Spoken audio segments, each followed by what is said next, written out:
Olá, hoje o nosso papo é com José Maria Montaner e vou te convidar a ficar conosco após a vinheta.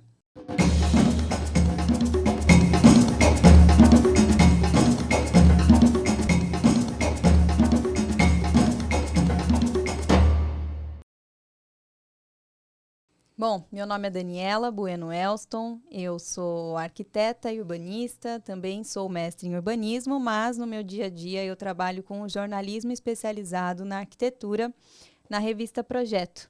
Já vou, inclusive, deixar aqui a dica, sigam o nosso @ no Instagram, é @revista Projeto, e também acompanhem os nossos conteúdos no site revistaprojeto.com.br. E hoje eu estou aqui a convite da Olhares, que é uma editora que se dedica em falar de criatividade.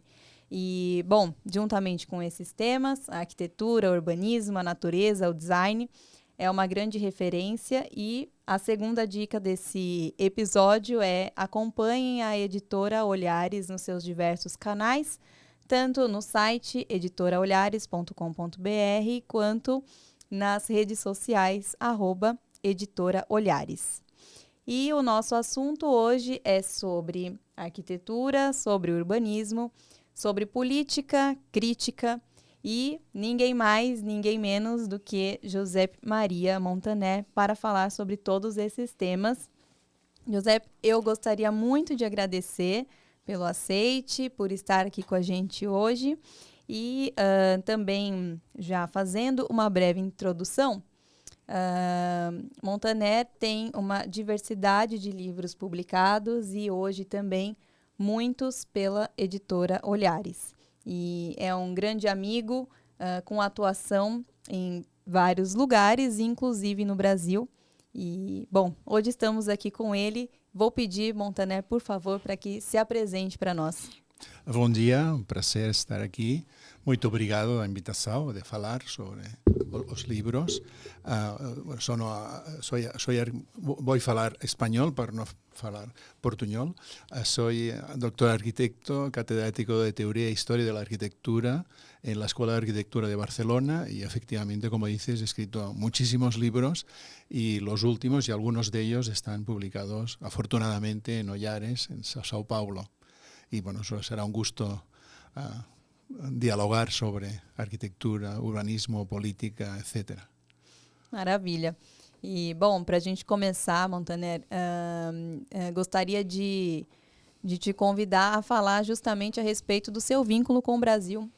Sí, para mí sí, realmente es muy importante porque a partir, yo creo que era de 1993, por lo tanto ya hace muchos años, más de 30 años, y justo cuando publiqué Depois do Movimento Moderno, fui invitado en Porto Alegre por diferentes profesores, en Porto Alegre por Carlos Eduardo Comas y en Sao Paulo por Paulo Bruna y Ruth Verdezein.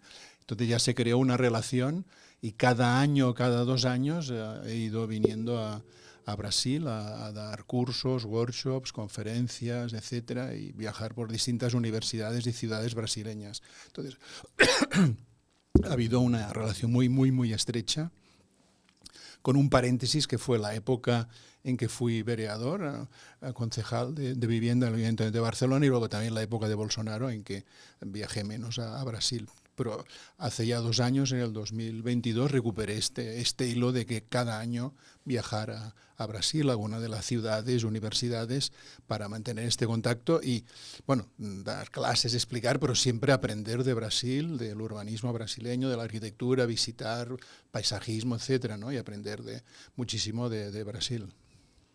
E com essas décadas, né, de experiência, e também incluindo essas muitas vindas ao Brasil, como que você tem enxergado a evolução desse contexto da arquitetura, do urbanismo, enfim, da moradia no país? Sí, no, efectivamente, bueno, en los libros que hemos hecho con Zaida Mushi hay una estrecha relación entre arquitectura, urbanismo, política de moradía y política general, ¿no? Y en este caso, bueno, yo diría que de Latinoamérica, México y Brasil son 2 países de una enorme potencia estatal, ¿no? De una estructura estatal muy fuerte y una intervención en ciertas épocas muy importante, ¿no? Entonces, bueno, empezando por Brasilia, que también visité en uno de los viajes, ¿no? Como una ciudad manifiesto, ¿no? De la arquitectura moderna, luego continuando por Curitiba, también donde he estado, como alternativa de una ciudad sostenible, luego el caso de Río de Janeiro, ¿no? Con Favela Bairro, Favela Bairro ha sido una referencia internacional, ¿no? Y Río Cidade, y luego Sao Paulo. De hecho, en Sao Paulo, en el 2013-2014, fuimos asesores de vivienda para la intervención y el realojo en las favelas, ¿no? Con Zaida muchísimo, es todo un trabajo. Bueno, y por lo tanto ha habido una relación muy estrecha, ¿no? Y realmente, bueno, siempre con este diálogo, ¿no? De aportar nuestra experiencia desde Europa, pero siempre aprender, digamos, de cómo se están haciendo las cosas en Brasil. Bueno, que está claro que según las épocas, la economía, la política, pues han sido intervenciones más acertadas, más intensas, y en otras épocas ha habido, digamos, menos intervención política y menos presencia del Estado, de lo público en la ciudad, en la arquitectura y en la vivienda. Pero bueno, está claro, digamos, que además arquitectos y arquitectas más recientes, ¿no? Como Lina Bobardi, de la que yo he hecho un documental, la única película que he hecho sobre Lina Bobardi, o Paulo Méndez da Rocha, ¿no? Premio Pritzker, del que éramos muy amigos, y además siempre me decía: Montaner, gracias a ti tengo el Pritzker, porque yo hice el primer libro sobre Méndez da Rocha. Bueno, siempre ha habido una espléndida relación y una gran capacidad de aprender de Brasil y de una relación muy intensa. E, bom, tem esse contexto histórico, né, das suas contribuições como crítico também, né, amplamente da arquitetura e do urbanismo, enfim, com temas chaves históricos, né, mas também mais atualmente com temáticas mais contemporâneas.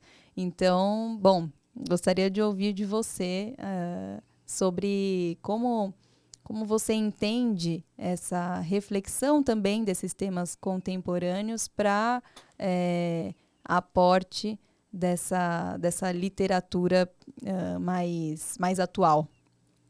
Sí, claro, en primer lugar, casi todo lo que he escrito en libros tiene que ver con la docencia, con la enseñanza, excepto algunos encargos más puntuales, ¿no? Más específicos. Y por lo tanto, digamos, ha habido esta opción por lo contemporáneo, ¿no? Por la arquitectura, bueno, del siglo XX, sobre todo después del movimiento moderno y su superación, hasta la arquitectura más reciente. Esta también fue una opción, en cierta manera, bueno, estratégica y un poco condicionada, porque, digamos, en el contexto universitario español y catalán, había temas ya muy específicos de ciertos expertos, ¿no? Y la historia estaba bastante como dominada por ciertos historiadores, ¿no? Y de cierta manera, pues era una cierta tendencia a decir, bueno, pues vamos a estudiar con una base histórica, ¿no? Y conociendo estas raíces históricas, vamos a estudiar la arquitectura contemporánea y su evolución, ¿no? Y claro, yo diría que los libros que he escrito siempre han sido libros que yo pensaba que no había escrito nadie, ¿no? Que se tenían que escribir, como Después del movimiento moderno, Arquitectura y crítica, etcétera. Y también ha habido algunos que han tenido, bueno, como Arquitectura y crítica y la modernidad superada, que han tenido muchas ediciones, muchas capas distintas, etcétera, han sido revisados, y otros, bueno, que no han tenido alguna reedición o han tenido pocas, ¿no? Pero bueno, sí es cierto que ha habido esta tendencia que, en cambio, en mi último libro, que también comentaremos, Renombrar la arquitectura en su evolución técnica, formal y ética, hay un cierto cambio porque la historia aparece mucho más y hay muchas más relaciones del pasado con el presente y el futuro, ¿no? Y de alguna manera liberándome de, bueno, digamos, de esta especialización en lo contemporáneo que ha sido necesaria, porque, bueno, no me alargo más, ¿no? Pero generalmente en la enseñanza de la arquitectura se habla mucho de historia y muy poco de lo contemporáneo, ¿no? Los estudiantes de arquitectura siempre se quejan de que nadie les habla de la arquitectura contemporánea, ¿no? Por lo tanto, bueno, ha sido, digamos, una dedicación a tratar algo que era, digamos, es nuestro pasado más reciente, nuestro presente, que es enormemente importante tener una visión compleja y crítica y rica de lo que está sucediendo, ¿no? Sim, e justamente a respeito, né, dessa contemporaneidade de reflexões. Um dos seus livros, inclusive em colaboração com a Zaida Mushi, é justamente esse Política e Arquitetura, que é por um urbanismo do comum e ecofeminista. Esses dois termos, do comum e ecofeminista, são, por mais que tematizados já em alguma escala, são muito mais contemporâneos. Então, conta pra gente a respeito dessa referência do urbanismo do comum. Como do que se trata y como de fato aplicado. Sí, previamente, bueno, antes de comentar esto, que es muy interesante reivindicar, ¿no?, de lo común, previamente, bueno, se ha de comentar que existió otro libro, que es Arquitectura y Política, que está también traducido al portugués y que fue el resultado de una asignatura optativa en la Escuela de Arquitectura de Barcelona, que ha tenido bastante influencia, muchas cooperativas, arquitectos más alternativos, etcétera, se formaron en nuestra asignatura, era prácticamente la única que daba un espíritu crítico, activista, etcétera, y a partir de esto, política y arquitectura es el resultado de la intervención en la administración por parte de Zaida Mushi, quizá lo ha explicado, en el Ayuntamiento de Santa Coloma de Gramenet como jefe de urbanismo y por mi parte como vereador, como concejal de vivienda en el Ayuntamiento de Barcelona, ¿no? Entonces, bueno, este libro lo redacté más yo, Zaida también intervino, porque yo tenía la necesidad de volver, digamos, a la teoría académica toda esta experiencia política, ¿no? Entonces, bueno, digamos, es resultado de esta experiencia y luego sí se concreta con estos dos conceptos reivindicativos, ¿no?, contemporáneos, de recuperar lo común y de alguna manera argumentar que posiblemente el nudo que más afronta los retos contemporáneos del cambio climático, la desigualdad, las cuestiones de género, la injusticia, es el ecofeminismo, ¿no? Entonces, en cuanto a lo común, es un tema muy largo, ¿no?, pero es muy importante tener en cuenta, digamos, que es una de las cuestiones olvidadas y tapadas, ¿no?, y dominadas, porque en Europa, hasta el inicio del capitalismo, gran parte de los terrenos eran comunes y fueron las enclosures, empezaron en Inglaterra, se fueron apropiando de los terrenos comunes de los agricultores, campesinos, ganaderos, etcétera, y se fueron privatizando, ¿no? Y luego, además, digamos, los conquistadores europeos impusieron la propiedad privada en América. En América no existía, digamos, en las culturas indígenas no había propiedad privada, ¿no? Entonces, lo común forma parte de la cultura de las sociedades históricas, ¿no? Entonces, es muy importante, bueno, reclamar esto, ¿no?, que lo común ha existido y que además en cada momento, luego en el siglo XIX con los sindicatos, ateneos obreros, etcétera, se volvió a reivindicar, ¿no? Y ha habido, y con las utopías, en el siglo XX, ¿no?, digamos que siempre el ser humano no solamente tiene este deseo de utopía, sino que tiene este deseo de recuperar lo comunitario, lo compartido, la ayuda mutua, etcétera, ¿no? Y que, bueno, digamos, es algo a reivindicar porque implica una alternativa tanto al sistema de mercado como una alternativa al dominio solo de lo público, que está bien, sin duda, pero que muchas veces es muy lejano a la realidad, y lo privado, que generalmente se basa en la inversión, la ganancia, etcétera, ¿no? En cambio, lo común tiene que ver mucho más con la gestión del barrio, de las compras, de la alimentación, de la vivienda, de la enseñanza, etcétera, ¿no? Y por lo tanto, lo común tiene mucho que ver con la realidad, con la vida cotidiana, con lo cercano, con el barrio, ¿no? Claro, y esto tiene un reflejo en el urbanismo, ¿no?, en los bancos de tiempo, cooperativas de alimentación, cooperativas de vivienda, etcétera, ¿no? E no próprio livro se fala muito a respeito não de produções autorais, né, dos arquitetos, mas maiormente sobre essas experiências comunitárias. ¿Você poderia también trazer un poco esa discusión para nós? Sí, sí. Sí, en esto también es cierto, bueno, que con el tiempo y en los libros que he ido escribiendo, lógicamente se ha de reconocer la autoría, ¿no? Pero sobre todo ha de haber esta corrección de que la autoría es un equipo, claro, como en el cine, ¿no? Es distinto de una obra literaria o pictórica que es muy individual, pero la arquitectura es siempre un trabajo en equipo, ¿no? Y tendría que salir como en el cine, ¿no? Que salen los créditos, hay centenares de personas. Una obra no solo es arquitecto, sino que hay muchos más en su estudio, ha habido operarios, industriales, etc. Tendría que salir los créditos, ¿no? Porque es una obra colectiva siempre, la arquitectura, el urbanismo, etcétera, ¿no? Entonces, claro, digamos, en los últimos tiempos he intentado corregir esta visión. Nos hemos de referir a nombres, a estudios, etcétera, pero intentar dar esta idea de que es un trabajo en equipo, un trabajo de enorme complejidad en que hay, bueno, digamos, compartido, etcétera, ¿no? Por lo tanto, sí que he tendido a no hablar tanto de las grandes figuras, las estrellas de la arquitectura y los grandes nombres, sino, bueno, hablar más, digamos, de obras más cotidianas, muchas veces explicar lo que hay detrás, que eso también es lo que aprendes en la política, ¿no? Claro, si se hace una plaza, por ejemplo, un parque, unas viviendas en cooperativa, es no solamente porque las ha hecho un arquitecto, sino porque ha habido un sector de la sociedad que lo ha reclamado y una administración sensible, progresista, etcétera, empática, que lo ha promovido. Y se ha de entender que es así, que no, digamos, por ejemplo, un ejemplo buenísimo que volví a visitar ayer fue el CES 24 de mayo, ¿no? Claro, sí. Digamos, una obra así es porque, bueno, hay toda una cultura en Brasil de los CESC, una buena gestión y luego un buen arquitecto, Méndez da Rocha y su equipo, ¿no? Pero, digamos, no es solo un nombre, ¿no? Sino que es toda una sociedad, es una organización que son los CESC, es todo un funcionamiento, un mantenimiento, ¿no? Entonces, yo creo que por eso he intentado hablar más de estas cuestiones como más de contexto, más globales, ¿no? de interrelación, ¿no? Que son las que acaban llevando a la buena arquitectura y el buen urbanismo, a las viviendas en cooperativa, ¿no? La vivienda en cooperativa también es que hay una cooperativa, unos gestores, hay también una ayuda pública o privada, y hay unos arquitectos, lógicamente, unos técnicos, pero no solo mérito de los arquitectos, sino que es la cooperativa, las personas, la comunidad, y es de alguna manera las ayudas que reciben para poderse hacer, ¿no?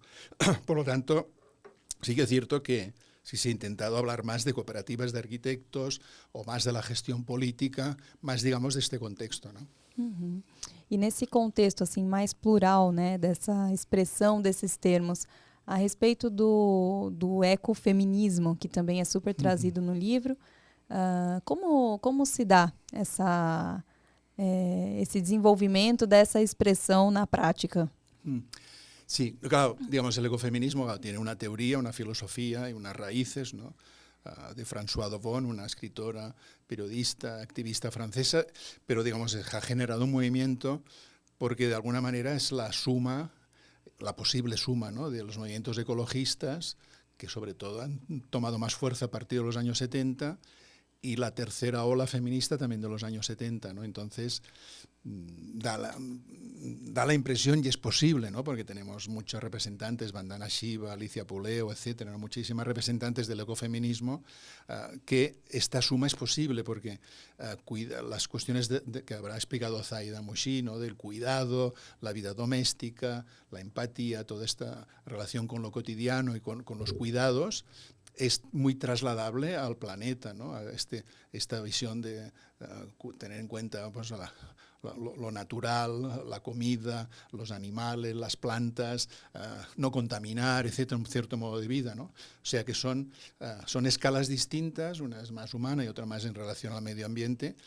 pero son preocupaciones similares de responsabilidad, de empatía, de relación, ¿no? de cariño, de cuidado, ¿no? De fondo es el cuidado de las personas y es el cuidado del planeta, ¿no? Entonces, el ecofeminismo, tanto como teoría como acción, tiene mucho recorrido, ¿no? Tiene muchas posibilidades porque marca una doble nueva sensibilidad, feminista y ecologista, ¿no?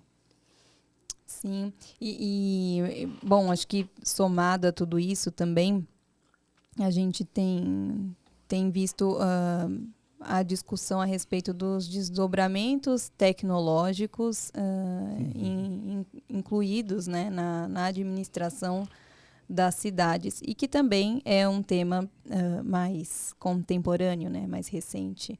E gostaria também que você comentasse para nós a respeito desses desdobramentos e como que a tecnologia ela pode aportar essas transformações do comum, do ecofeminista e as suas variações. Sí.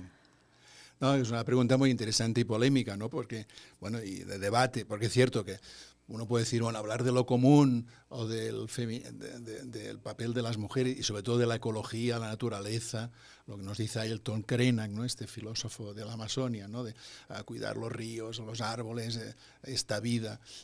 Según cómo puede parecer que es una vuelta al pasado, ¿no? Que hay una nostalgia, ¿no? Y no es en absoluto, ¿no? Lógicamente lo común sí que puede tener que ver en aprender de cuestiones del pasado, pero tiene mucho que ver con las nuevas tecnologías, ¿no? Las nuevas tecnologías ayudan a poder compartir los datos, a poder participar. Claro, digamos, los bienes comunes eran escasos, los terrenos, el agua, en cambio tecnológicamente no hay escasez. La tecnología te permite repetir millones de veces una canción, ¿no? O un libro, por lo tanto, permite que se comparta unos bienes que lógicamente pasan a través de el instrumento de la tecnología que se puedan compartir, ¿no? Y el ecofeminismo también, lógicamente hay distintas corrientes y algunas más como más naturalistas o más así, más desde un punto de vista como más regional, etcétera. Pero, digamos, no implica una vuelta a una situación anterior, porque además situaciones anteriores realmente son patriarcales, ¿no? Entonces, o un rechazo de la tecnología, ¿no? Implica, lógicamente, una visión crítica con la tecnología, ¿no? Como lo que ha hecho Donna Haraway, ¿no? Que es ser muy críticas con la tecnología, pero entender que la tecnología ha transformado nuestro mundo. No podemos pensar fuera de sus aportaciones de todo tipo, Internet, inteligencia artificial, etcétera. Hemos de ser críticos para, de alguna manera, ver los efectos colaterales que puede llevar, o pérdida de libertad, etcétera, o más control, pero de alguna manera no se puede renunciar a ello. Por lo tanto, defender lo común o el feminismo y la ecología se ha de hacer contando con nuestros instrumentos tecnológicos, ¿no? Sim, e mais propriamente a respeito da sua atuação, né, na política e na administração pública de Barcelona. Bom, como que tem sido a sua experiência e como você tem percebido esses desdobramentos colaterais de todos esses conceitos no día a día? Sí, sí. Sí, no, eso también es muy interesante, ¿no? Es algo que siempre voy pensando, ¿no? Claro, cuando entras en la política y eres elegido democráticamente como un político de la prefectura, no municipal, y tienes a cargo la vivienda de toda una gran ciudad como Barcelona y todo un distrito de 300 y pico mil habitantes, lógicamente te enfrentas con unos instrumentos teóricos, ¿no? Vamos a hacer cooperativas, vamos a hacer rehabilitación, vamos a hacer más plazas, más equipamientos, etcétera, ¿no? Vamos a hacer más verde. Claro, tienes una teoría urbana, ¿no? Está claro, una teoría urbana de vivienda que la intentas aplicar, ¿no? Entonces lo interesante es ver, bueno, que sí, lógicamente es muy importante tener estos conceptos claros y aplicarlos, pero que es difícil, tiene sus dificultades, hay sus obstáculos. La visión que tenemos los arquitectos o los técnicos o profesionales es distinta de muchas personas o sectores que lo ven de otras maneras, ¿no? Y lo has de entender, ¿no? Pues está, como un ejemplo, por ejemplo, es poner un banco, ¿no? Banco es importantísimo para la gente mayor, para descansar. O sea, es positivo siempre. Pero bueno, siempre hay gente que dice, no pongáis un banco porque vendrá un homeless, no pongáis un banco porque vendrán jóvenes, harán jaleo, beberán alcohol, etcétera. No pongas un banco porque se van a subir y van a saltar la valla y nos van a robar. Bueno, digamos, aprendes, digamos que lo que tú desde la teoría ves siempre como positivo, que va a funcionar, va a encontrar obstáculos, ¿no? Como cuando empezamos las superillas verdes en Barcelona, también un periodista me preguntó, bueno, pero si no funciona, ¿qué? Yo le dije, esto seguro que va a funcionar. Es que, claro, al principio, ¿no? Bueno, entonces hubo toda una oposición del lobby del automóvil, de ciertos vecinos, contra hacer ejes verdes y manzanas verdes, ¿no? O sea, claro, entonces te das cuenta, bueno, que digamos que has de utilizar ciertas estrategias, has de cambiar ciertos conceptos o ajustarlos, escuchar mucho más lo que la gente necesita, cómo lo ve, ¿no? Que no lo ve exactamente como tú, las distintas culturas, religiones, generaciones, ¿no? Entonces, bueno, vas aprendiendo Eso lo complicado que es la participación, ¿no? Que teóricamente es necesaria, pero tiene mucha complejidad, cambia mucho según las circunstancias, positivas, negativas, los temas, cómo se organiza, ¿no? Bueno, entonces, sí, claro, pones en práctica tu teoría, pero aprendes mucho, digamos, de esta praxis política, ¿no? Claro, el libro Política y Arquitectura es un poco luego decir, bueno, pues de toda esta experiencia, que es muy positiva, aunque es dura, compleja, es realmente complicada, ¿no? Pero digamos, cómo esto te sirve para tener una visión eso más compleja, más holística, más versátil, más adaptable, más abierta, con más perspectivas, ¿no? A partir, digamos, de haber aprendido de esta realidad política, ¿no? Por lo tanto, claro, la praxis acaba enriqueciendo, ¿no? De nuevo la teoría, ¿no? Uhum. E Barcelona justamente, né, tem se desdobrado, né, essa atuação e, e basicamente tem se colocado num contexto mundial como cidade inteligente, né? Enfim, junto com Nova York, com Amsterdã. Mas além do caso, Barcelona, que já é uma grande referência, teria a possibilidade de citar e explicar para nós algum caso ou alguns casos de cidades pelo mundo que também poderiam ser bons casos para governantes observarem y se referenciarem. Sí. No, eso es cierto, claro. Además, también el caso de Zaida Mujica, además ahora Zaida es asesora en México, ¿no? Vive en México para aportar su conocimiento. Es cierto, digamos, bueno, que hay este intercambio de conocimiento. Es cierto, digamos, bueno, que Europa tiene sus características, sus cualidades y sus defectos, también tiene muchos. Y que, claro, podemos decir, bueno, la política de vivienda de Viena es ejemplar, ¿no? De más de 100 años, también tiene sus límites, ¿no? Pero claro, es cierto que tampoco podemos trasplantar políticas europeas a Latinoamérica, ¿no? Claro, en principio es más fácil trasladar políticas latinoamericanas, buenos ejemplos, buenas prácticas dentro de Latinoamérica, ¿no? Porque, bueno, implica, bueno, posibilidades, gestión, políticas, imagineros colectivos más próximos, ¿no? O sea, se puede aprender unos de otros, pero yo, por ejemplo, aquí he citado México, ¿no? El caso de México, que ahora está en una época económica y política, además con muchas mujeres políticas, como muy progresista, ¿no? Pues es un buen ejemplo, ¿no? En cuanto a vivienda no, porque no es, pero por ejemplo las utopías, que son todos unos centros populares, feministas, de actividad, de creación, hechos en Iztapalapa, un barrio autoconstruido popular de la Ciudad de México, es un buen ejemplo, ¿no? Como lo han sido las cooperativas en Montevideo, ¿no? Yo creo que es más posible aprender, como se ha aprendido de Brasil, ¿no? De Favela Bairro, o la intervención en las favelas de Sao Paulo. Entonces, bueno, yo creo que sí que es cierto que es importante pues, conocer la política de vivienda de Ámsterdam, de Barcelona, de Viena, de Zúrich. Está bien, pero claro, hacerlo como en Zúrich es muy difícil, ¿no? Porque o sea, tiene unos medios y una cultura, una disciplina que no se tienen. Entonces, sí, yo creo que sí que se puede aprender, pero bueno, que es mejor aprender, digamos, de condiciones parecidas. Y ver, en este sentido también es importante ver la historia, ¿no? Porque todos los países latinoamericanos, especialmente los que han tenido buenas políticas de Estado, no fallidas, ¿no? Por ejemplo, Perú siempre ha tenido en un cierto momento tuvo política de Estado, ¿no? Con Fernando Belaúnde Terry, pero luego ha tenido siempre unos estados fallidos. Pero los países que han tenido, o Argentina, que ha tenido también ya gobiernos más fallidos, pero los países que han tenido buenos momentos, ¿no? Como Ecuador, bueno, y sobre todo para mí Brasil y México y las distintas ciudades, porque al final no son los países, son las ciudades, ¿no? Yo creo que unas pueden aprender mucho de las otras, ¿no? Porque pueden aprender de, digamos, bueno, de ciertos ejemplos de vivienda o de espacio público, de equipamientos, ¿no? Ya digo, y volviendo al caso, claro, se puede aprender de Barcelona, pero también se puede aprender eso de Favela Bairro, de Curitiba o de otros ejemplos que han existido y, bueno, que también es cierto que duran una época, no son eternos. Pero bueno, yo creo que sí que es cierto que para aplicar buenas prácticas es muy importante que sean de contextos como más próximos, no sean muy difíciles de trasplantar, de aclimatar.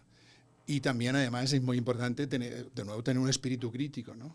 Por ejemplo, en política de vivienda, la política que se ha aplicado generalmente neoliberal se ensayó en la época de Pinochet en Chile, ¿no? Es la política más de ayudar, de dar dinero al usuario, con lo cual el dinero siempre vuelve al sector inmobiliario, ¿no? Y no dejar nada, digamos, a la intervención pública. Claro, es importante tener en cuenta los buenos ejemplos y también ser muy cauteloso con los malos ejemplos que existen y que a veces hay muchos, ¿no? Sim, e assim, pensando, claro, né, nesse contexto holístico, né, de administração da cidade, participação de diversos atores sociais, mas mais especificamente agora, a respeito do arquiteto urbanista.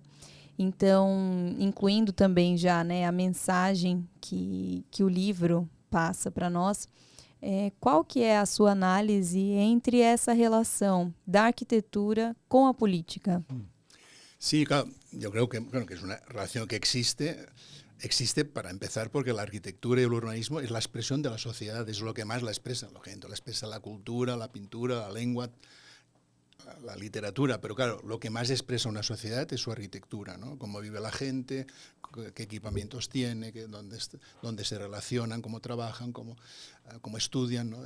Y es la arquitectura y el urbanismo, ¿no? O sea que, por lo tanto, la relación es intrínseca. Negarla, bueno, hay gente que la sigue negando, que la arquitectura es autónoma, pero es absurdo, ¿no? Entonces, como que la relación existe. Bueno, es muy importante explicitarla, analizarla, estudiarla, ver los efectos, las buenas prácticas, los errores, ¿no? Es muy importante analizarla.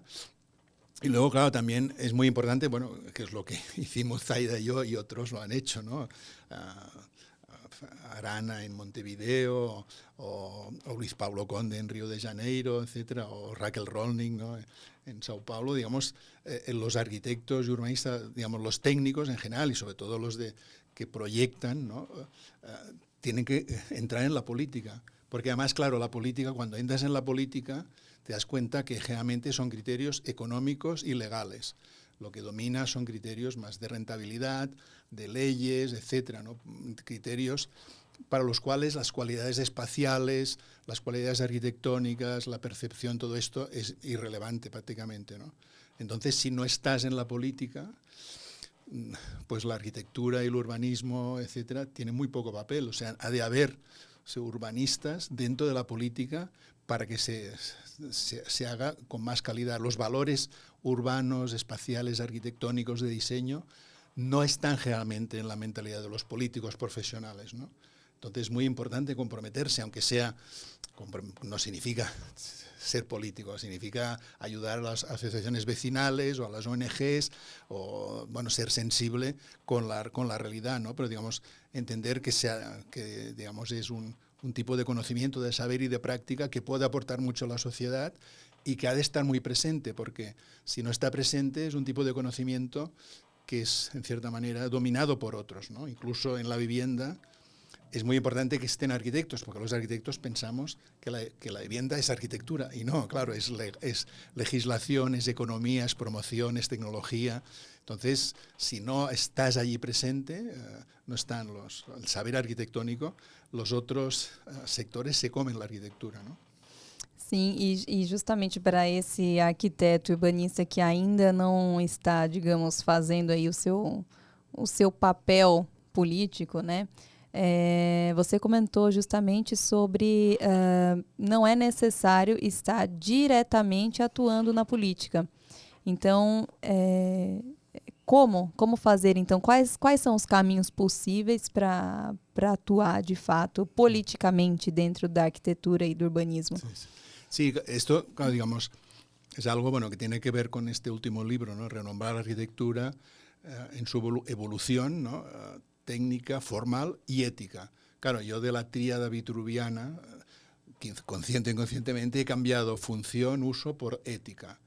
Porque desde mi punto de vista, que no me lo he inventado yo, la gente se habla de ética en la filosofía de siempre y sobre todo desde el siglo XIX, ¿no? William Morris, etcétera, ¿no? Flora Tristán. Pero digamos, yo creo que el gran cambio es ¿no? Que no hace falta, gente, no hace falta ser político, pero digamos, la arquitectura y el urbanismo han de actuar de una manera ética, ¿no? Pensando en las personas, fomentando la democracia, fomentando la sostenibilidad, una vida más sana, más natural, ¿no? Entonces, claro, digamos, no hace falta estar en la política, pues tiene que haber algunos arquitectos y urbanistas en la política, pero lo importante es hacer una arquitectura sana, proyectar un urbanismo teniendo en cuenta la participación de la gente del vecindario, tener un estudio, un despacho, una oficina no jerárquica, no dominada por tecnócratas, sino más asamblearia, ¿no? Cooperativa, digamos, en todos los aspectos, seguir esta cuestión ética. Para mí, el ejemplo que utilizo, que es muy conocido, es de Lacaton y Basale en Francia, ¿no? No se dedican a la política, pero su actitud es esencialmente democrática, empática con la gente, sostenible, ¿no? Digamos, de no derribar los bloques y las torres, rehacerlas, mantener a la gente dentro, que no se desplace, mejorar la vivienda. Es una actitud totalmente ética y política, sin necesidade de estar en la política, não? Sim, e justamente, bom, agora já comentando a respeito tanto desse fazer arquitetura com essas preocupações temáticas que já vêm acontecendo, né, mas que estão ganhando mais força, né, nos últimos tempos, a gente poderia trazer a sua mais futura e mais próxima publicação, que é esse livro, que é o Renomear a Arquitetura em sua evolução técnica, formal e ética. E aí, pensando nessa atuação contemporânea, né, do arquiteto e do urbanista, esse livro ele traz para nós esse diálogo entre o passado e o futuro da atividade? Uh-huh. Sí, sí, esto está el roteiro, ¿no?, que habéis preparado. Sí. Es una idea. Sí, bueno, cuando uno escribe tiene sus intenciones, sus ideas, pero cuando lo comentan otras personas te hacen ver más claramente, ¿no? Y el libro precisamente se basa en esta continua interrelación entre el pasado y el presente de cara al futuro, ¿no? Digamos, continuamente moverse un poco desenfadadamente, ¿no?, con libertad, decir, bueno, pues para hablar de esto necesito recurrir a Platón y a Aristóteles, y para hablar de esto, pues criticar a Hegel, y para hablar de esto, volver a leer a Gottfried Semper, ¿no? Y para analizar esto tengo que volver a repensar como Walter Benjamin, ¿no?, etcétera, ¿no? O tengo que leer textos feministas, o tengo que volver a leer a Flora Tristán, o volver a pensar, a ver realmente como que tenía en la cabeza Lina Bobardi, ¿no? O sea, pensar eso, que el pasado está vivo, ¿no? Es la memoria, ¿no? No es la historia compartimentada, sino que es también es un poco renovar la arquitectura, tiene mucho que ver con la memoria. Hay un capítulo dedicado solo a la evolución de la historia, del concepto de historia al de memoria, ¿no?, que es clave, porque la memoria es lo que está vivo, la memoria personal y colectiva es lo que rescatamos de la historia, porque interesa, porque es útil, porque compartimos y está vivo, ¿no? Y es lo que nos mueve, ¿no? Nos mueve hacia el porvenir, ¿no? Entonces, es un ejercicio de memoria en relación al pasado, para decir, no, de este pasado, todo esto fue un error, no me interesa, es redundante, es de alguna manera prescindible, no tiene interés. En cambio, esto es clave, tenemos que volverlo a repensar, a rescatar, a actualizar, ¿no? Y esta figura, esta arquitecta o esta escritora fue olvidada, no sé si Vilmo Holinagui o quien sea, ¿no? Y se ha de rescatar porque lo que dijo fue interesantísimo y fue borrado, ¿no? Es decir, es un ejercicio eso de ir al pasado para pensar el futuro, que en el fondo es esto, un ejercicio de rememorar, ¿no? Renombrar implica poner en crisis los conceptos, repensarlos, borrar según qué, visibilizar muchas aportaciones que han quedado olvidadas, ¿no? Es un ejercicio de memoria, decir, bueno, esta es la memoria que deberíamos compartir, ¿no? Digamos, de este saber de la arquitectura y del urbanismo. Uhum. E teria, assim, algum exemplo prático, né, que você poderia nos trazer a respeito desses aspectos técnicos, formais e éticos que fariam parte, que estariam, né, nessa correlação? Sí, bueno, sí, habría ejemplos. Claro, desde mi punto de vista, por ejemplo, las teorías de Gottfried Semper y de Alois Riegel en la Viena de la segunda mitad del siglo XIX son muy importantes, ¿no? Porque están como sentando las bases con mucha clarividencia de qué es la arquitectura, sus elementos, lo que es la evolución, lo que es la voluntad de forma, etcétera, ¿no? Pues sería un caso que me parece importante rescatar. Luego también creo que es importante rescatar las vanguardias que no fueron dogmáticas, estrictamente abstractas, sino que fueron vanguardias con otros elementos, ¿no? El libro Renovar la arquitectura hay una crítica que ya había hecho un poco en La modernidad superada, pero es más sistemática a las vanguardias, al dominio del racionalismo, a la abstracción, etcétera, ¿no? A una cierta como descomposición de la realidad, ¿no? Que al final acaba siendo una negativa, ¿no? Entonces, buscar este tipo de vanguardias, bueno, o que fueron más clásicas, o vanguardias más espirituales, o vanguardias pensadas muchas veces por mujeres, ¿no? Como Eliane Gray o Charlotte Perriand, ¿no? Muchísimas mujeres que hicieron una arquitectura de vanguardia y un diseño de vanguardia, pero mucho más pensado con el cuerpo humano, con los sentidos, con la percepción, con los itinerarios, etcétera, no con la vida, ¿no? Entonces, intentar revisitar de las vanguardias aquello que sí que realmente se aproximaba más al ser humano, ¿no? Y a la vida, a los sentidos, y de alguna manera ser crítico con aquellas vanguardias más abstractas y más enemigas de lo vivo, ¿no? Desde Malevich hasta Peter Eichmann, ¿no? Que me parecen menos interesantes y más marcadas por un odio a lo vivo, ¿no? Uhum. E justamente nesse contexto, né, até já introduzindo a respeito também da sua outra publicação, que é Modernidade Superada. Aí, né, já foi inclusive trazido esse ponto das vanguardas, mas o livro ele trata justamente desses aspectos, né, e indícios que comparativamente foram o antes e o depois da modernidade, né? E, enfim, acho que seria interessante trazer para o nosso conteúdo quais foram esses principais tópicos de transição, mas muito mais o que permaneceu também desse tempo.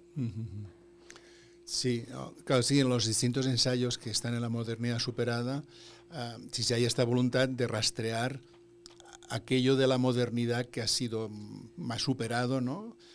Aquello que debería mantenerse, que por ejemplo es la función social, ¿no? Y confianza en la tecnología, etcétera.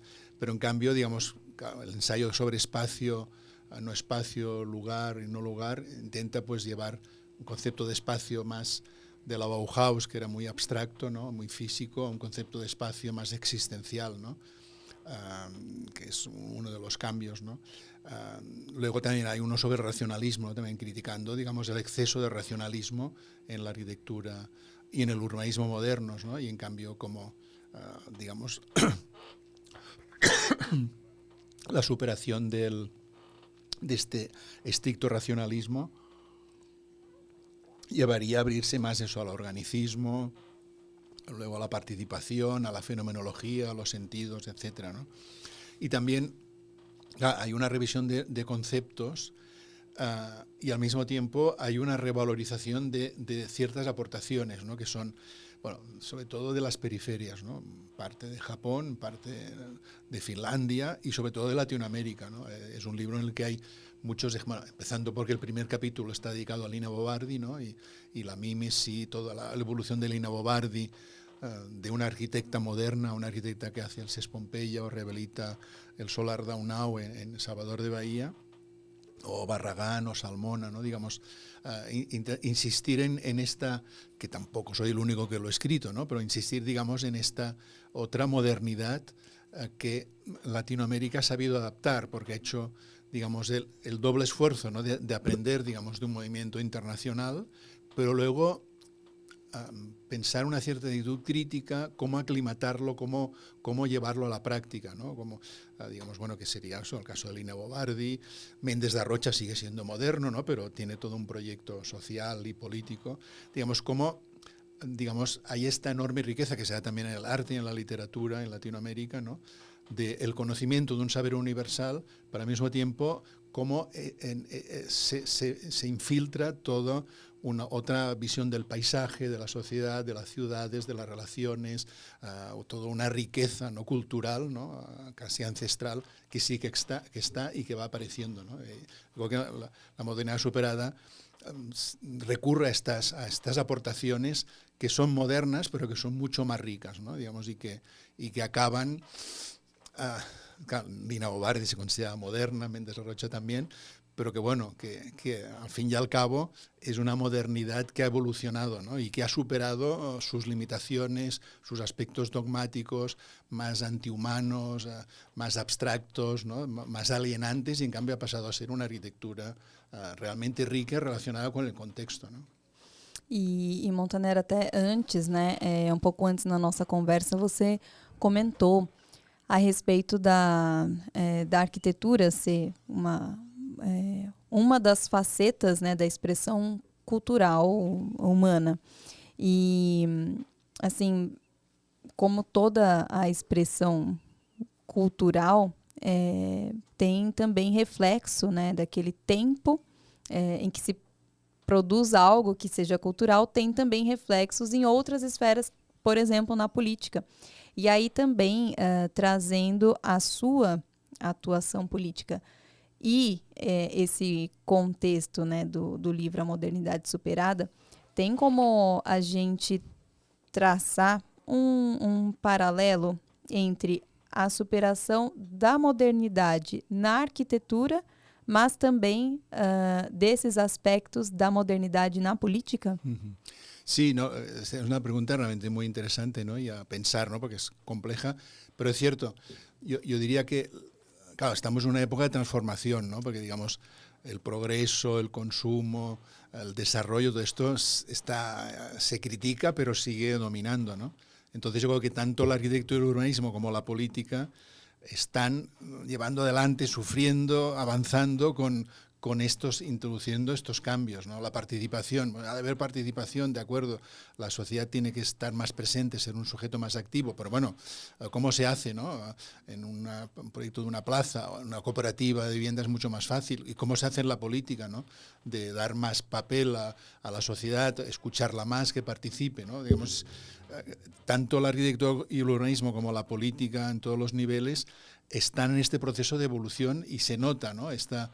Que sigue habiendo arquitectura, por ejemplo, los países árabes de despilfarro, ¿no? Que sigue habiendo política, pues una política reaccionaria, etcétera, ¿no? Como hay una arquitectura que es una arquitectura a favor de las personas, de las relaciones, más sensual, en la que se ha incorporado, digamos, la aportación de las mujeres, ciertamente, ¿no? Y eso también puede suceder en la política, pero al mismo tiempo, digamos, como hay una arquitectura que va a favor de las relaciones, que va a favor de la empatía, de los sentidos, y como esto se traslada a la política, pero como al mismo tiempo hay una arquitectura muy impositiva, muy autónoma, y también hay una política que genera odio, genera enfrentamientos. Digamos, yo creo que el urbanismo y la arquitectura reflejan esto, ¿no? Podemos encontrar una plaza muy bien diseñada, que han participado los vecinos y vecinas y que funciona muy bien, ¿no? Un proyecto, ¿no? Como el que decía, ¿no? Del SES del 24 de mayo, ¿no? Que es un lugar espléndido. Y luego puedes encontrar una plaza cerrada, insegura, dominada por según quién, ¿no? O puedes encontrar una arquitectura sumamente abierta, ¿no? Como el CC es de Sao Paulo, bueno, está un poco en reforma, ¿no? El Centro Cultural Sao Paulo, abierto, y puedes encontrar un edificio totalmente cerrado, exclusivo, etcétera, ¿no? Yo creo que, bueno, sí que hay como mucha tensión y lucha, y se refleja tanto en la arquitectura, ¿no? Porque hemos encontrado una arquitectura muy positiva, sostenible, sana, cooperativa, etcétera, y arquitecturas de lo más despilfarradoras, ¿no? Y también políticas que avanzan, que dejan participar, que innovan, que incluyen, y políticas que excluyen, ¿no? Yo creo que sí que se refleja esta tensión contemporánea, ¿no? Uhum. Não, basicamente se referindo, né, aos momentos, né? É quase que a alternância de poderes, né? Ou mais conservador ou mais progressista, e isso, bom, estando aí explicitamente presente nas construções, sobretudo institucionais, né? E, bom, trazendo também a respeito do livro que também foi publicado pela Olhares, que é o Arquitetura e Crítica.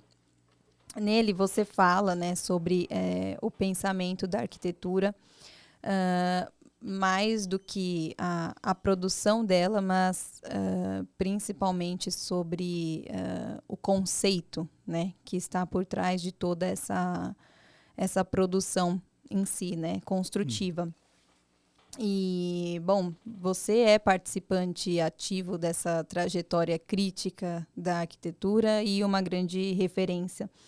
Então, eu queria pedir, assim, né, para que você resumisse esse retrospecto, né, da atividade da arquitetura e esse amparo conceitual e a sua própria atuação e o seu papel inserido nessa discusión como un todo. Sí, bueno, también es una buena pregunta. Claro, este libro respondía a cosas que yo enseñaba en la escuela y fue un encargo de Josep Montañola, un profesor de la Escuela de Arquitectura, para una colección de libros muy baratos y muy sencillos, que empezaron solo 3, no sé si era Arquitectura y Medio Ambiente, Arquitectura y Economía y Arquitectura y Crítica. Y el que hice yo es el que más ha durado, los demás desaparecieron y este se ha ido reeditando, ¿no? Y lo ha ido actualizando. Entonces sí es cierto, ¿no? Digamos, como digamos, Arquitectura y Crítica, ya en cierta manera, aunque sea una visión más general e intenta ser imparcial, es personal, porque en el fondo ya no significa que todos los autores y autoras que salgan, de alguna manera, esté de acuerdo con todo lo que dicen, ¿no? Pero si no estoy de acuerdo también lo digo. Pero sí que en cierta manera es como el utillaje mental que yo utilizo, ¿no? Y que creo que es el más representativo, lo cual ya me define un poco, ¿no? Este libro escrito por cualquier otra persona sería distinto, ¿no? Ahora es cierto que, digamos, claro, yo no me incluyo. En todo caso, si a otros hacen libros, pues si me quieren incluir, pues está bien, ¿no? En algunos algo simplemente citado, ¿no? Es cierto que me podría incluir en algunas de las corrientes que explico, ¿no? Pero claro, digamos, yo recuerdo un libro, y cito algo muy concreto, ¿no? De Elio Piñón, que hablaba de la arquitectura catalana, ¿no? Entonces él se incluía, ¿no? O sea, hablaba de arquitectura catalana y él como crítico se incluía él mismo como arquitecto, explicaba sus obras. Claro, a mí no me parece honesto, ¿no? Es cierto que es muy difícil, como éticamente sitúas en esto, ¿no? Hablar de algo en el que tú también estás, ¿no? La arquitectura si eres arquitecto, la crítica si eres crítico. Pero bueno, mi opción es que yo no, digamos, salgo en el libro en la medida que elijo y explico más unos autores o autoras, otros menos, unos salen, otros no salen. Y si estoy no muy de acuerdo lo digo, si estoy muy de acuerdo también lo digo, ¿no? O sea que, pero es cierto, digamos, donde me sitúo yo queda como más algo más como detrás del escenario, ¿no? Y mi opción es, digamos, no situarme, ¿no? Sí, es así, ¿no? En todo caso me sitúo en la medida del relato que hago, ¿no? Pero claro, puede ser discutible, ¿no? Según quien podría decir, no, tú has de definirte exactamente en qué línea estás, si posmarxista, fenomenológica, poscrítica, ecofeminista, has de decirlo, ¿no? Pero bueno, mi opción es explicarlas y en todo caso es mi posición, mi situación, mi posición es la que se puede desprender si se mira el libro con espíritu crítico y se va desvelando el que habla por qué dice lo que dice, ¿no? Não, com certeza, é a nossa eterna busca pela imparcialidade, sí, né? Sí, no é possível, não? Pero se tem que tentar. Sim, com certeza. Mas, bom, essa coletânea de livros publicados pela Olhares, mas também a sua